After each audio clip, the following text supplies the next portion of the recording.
All right, so we need to talk about Bigfoot. Yes. We need to get serious. We need to talk about Bigfoot. All right, Moose, take it away. All right. 3D Hobby Shop. Fly the best.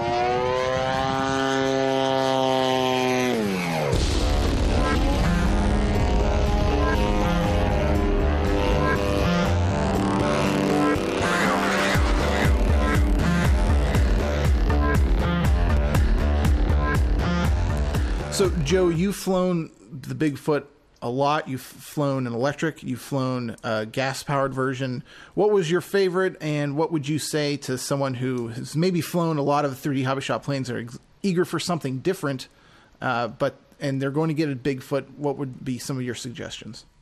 Yeah, I've flown both the gas and the electric. I kind of prefer the electric just because I guess I prefer electric and with all the different planes, but it's definitely a different type airplane. If you're looking to get into bush style flying and doing some short takeoff and landings and all that kind of stuff, or you just want a Sunday flyer around that's also 3D capable. It's a great plane for that. I'll tell you about my setup a little bit. It's the Hacker A60-6XS.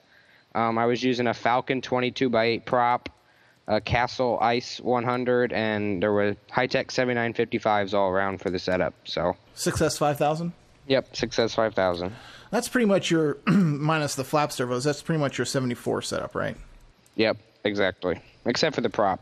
I went with an inch bigger but dropped in pitch just to get more air over the tail and to make the flaps more effective. So I know you guys experimented with turbulators and Air Force generators.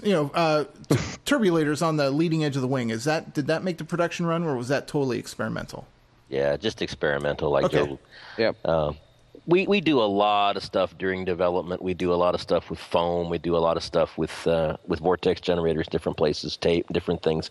But we were able to keep the styling of the plane nice and smooth and scale. There's nothing weird sticking out of the airplane. We were real happy about that. I'm really looking forward to this airplane being out there because it is something completely different for 3D Hobby Shop, and hopefully it'll bridge the gap really nicely for a lot of people with an airplane that can really fly in two modes. For the guys that are going to fly it around as a sport airplane, when they're going to have a lot of fun trying some of the 3D stuff with it, because there's this gray area which is 3D and Bushplane, and we really don't know what to call it in there, but it's really cool. And I'm sure everybody's seen Joe flying the airplane in that mode, which is sort of Harriering and it's sort of Bushplane. It's a lot of fun. It's really neat. It's a hoot, and it looks really different. And I think that there's probably a lot of people that are waiting for the airplane to come on pre-order that have some particular stunt they're going to pull at their field. They can't wait to show up at the field with this airplane that looks, so high wing scale. They can't wait to fly it around and then pull it up into a hover. I think there's probably a couple hundred guys that are waiting to pull that particular trick on the guys at their field. And I say, yeah, that's exactly what it's for. That's perfect. And so hopefully you all get good reactions when you do that. Any tips for someone getting this plane? Maybe they're not a big sport flyer, and this is something totally new. I mean, because there are a couple of recommendations for it. If you've been flying 3D Hobby Shop 3D aircraft for a long time, there's just a couple of things to remember about it. Number one being, it's a bigger airplane for the size engine that it has. It's 84 inches in wingspan, and depending on your setup, it's going to be a 12 to 14-pound airplane on a 30cc sized power system. So while it has enough power to pull out of hover and do vertical maneuvers, it's not as overpowered as the 3D airplanes that you're used to flying. So it's meant to be flown in a little more relaxed manner. And that means you have to think before you start flying it, you say, okay, I have to remember, I can't just motor my way out of every single situation with it. Like, for instance, if you're going to spin the airplane, you're going to have to actually recover from the spin like you do with conventional airplanes. We're all used to, on our 3D airplanes, we're all used to just, slapping the throttle and just powering out of a spin immediately. Well, this airplane's not that overpowered if you're using the recommended components. You actually need to stop, neutralize the controls, let the airplane stop spinning. Things like that. It'll feel a little different for that reason. Just like a full-scale Yeah, it does. It does fly a lot like full-scale high-wing aircraft, and you'll want to use some of the same techniques, just knowing that it has a much wider performance envelope. And it doesn't use any dihedral. We specifically did that because it allows the airplane to fly inverted very, very easily with much more stability than most people are used to with high-wing aircraft flying inverted. It allows the aircraft to have a lot less coupling in knife-edge flight than people are used to with typical high-wing airplanes. But because it doesn't have dihedral, you're going to have to actually fly the rudder. When you fly the airplane around the pattern, just remember from your days of learning to fly RC to coordinate your turns with aileron and rudder, and you'll make them pretty. So this is something I've always been thinking about Bigfoot. I haven't really talked about it, so feel free to tell me if I'm way off. But I get the feeling, based on what you just said, that this is going to help even sharpen your piloting skills even more, because it seems like it's going to be a little bit less forgiving in some ways, like coordinating turns and stuff like that. So forcing you to do that with Bigfoot, I think, is only going to help you make you a better pilot. Yeah, it's definitely going to make everybody a better pilot, and we're pretty excited about that because, you know, at 3D Hobby Shop, we would like to branch out into some other types of aircraft, some things that, you know, are not just typical 3D aircraft. We'd like to have more of those in the lineup, some more scale type aircraft, some more sport type aircraft. And so this is a really good way to jump off into that and, you know, have this airplane, have Bigfoot that responds to a whole different set of piloting skills. And in a way, you know, there's never really been an aircraft truly like this before. There's going to be some skills that people are going to use and develop on Bigfoot that are going to be new. I mean, flying this aircraft around so slow, so low, down on the ground, bushplane style, there hasn't been a lot of that so far in our sport. So yeah, this is a lot of new stuff. It's going to be really interesting, and I think people are going to enjoy it. And then we want to do this now every now and then. We want to keep all of our offerings that we make in the straight ahead 3D market.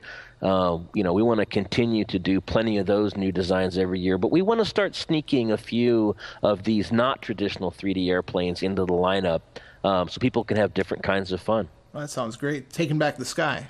Helping people take back the sky a little bit. Maybe you're not into super hardcore 3D all the time, and we'd like to help you out with that over the next couple of years.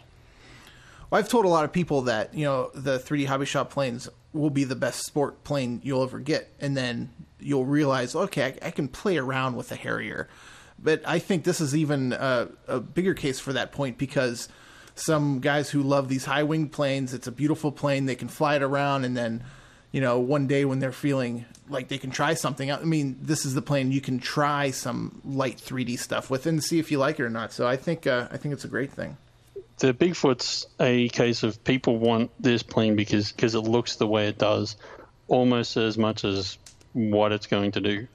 So all the other planes are mostly about performance, and that's number one, and then everything else becomes number two and number three. But Bigfoot's also about, you want something to look like a bush plane, you want to fly it like a bush plane, and it's all about that experience as opposed to just pure performance. And it also has a very cool dog logo. And it does have a cool dog on the side of it. Very cool dog logo, because, of course, it is meant to evoke all of the Alaskan bush planes, so we had to put something from the north on it. And so Aaron did our awesome little dog logo, which turned out very, very cool. The Malamute. Yep. The Malamute, exactly. The Malamute logo is awesome. I'm just going to put the Malamute on all my airplanes, whether they're big feet or not. I'm just going to stick them on everything. I think they're cool. The happy dog logo, I'm really looking forward to seeing that round logo on the side of the fin. I think it'll look real nice. Joe, do you have any other hints or tips or any just tidbits of knowledge about your experiences with Bigfoot for all the addicts who are about to hit the pre-order button? I think a lot of people commonly set up flaps on a slider switch and on a slider, and in this case, I think best bet is to start out setting it up on a switch, just because they're really big flaps capable of a lot of throw, and they're very powerful. And if you're not careful, then sometimes and if you get on the power a lot with the flaps down, then you might not have enough elevator to push the plane back over. So it's nice to have the flaps on a switch, so in case you have to get out of them real quick, it's easy just to flip them off instead of scrambling to find the slider and sliding it. Yeah, that's a good point, because the technique for the Bushplane takeoff, when you drop the flaps down all the way 80 or 85 degrees, you don't need them on very long. It'll break ground almost instantaneously, and then you can either throttle back or you can kill the flaps with the switch and fly away really nicely. But Joe's right. It is much easier when it's on an easily accessible switch. Yep. I think the key is motoring around with full flaps on with Bigfoot is unlike anything we do with a normal monoplane, just because, like, if you're doing a Harrier with a monoplane, then you're on the elevator and you're on the throttle. But normally with Bigfoot, you're usually just on the throttle with just a very little bit of elevator, and then throttle is actually controlling your angle of attack, which is unlike anything we normally do. So until you learn that concept, I think it's important to be able to quickly turn the flaps off to avoid a nasty situation, I guess. So yeah, what you're learning is with the flaps down, more throttle climbs and less throttle descends.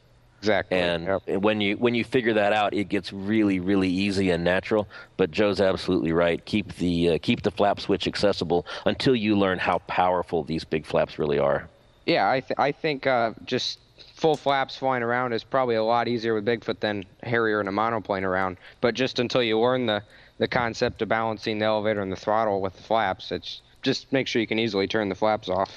Yeah, because it doesn't take much elevator at all. When the flaps are down, you're almost never on the elevator because the throttle is so powerful at that point. You can make the plane climb and descend all you want with just bursts of power. Yep. Like you said, it's throttle. At that point, throttle is pitch and elevator is airspeed. Exactly. Yep. Just like a full-size plane. What do you know?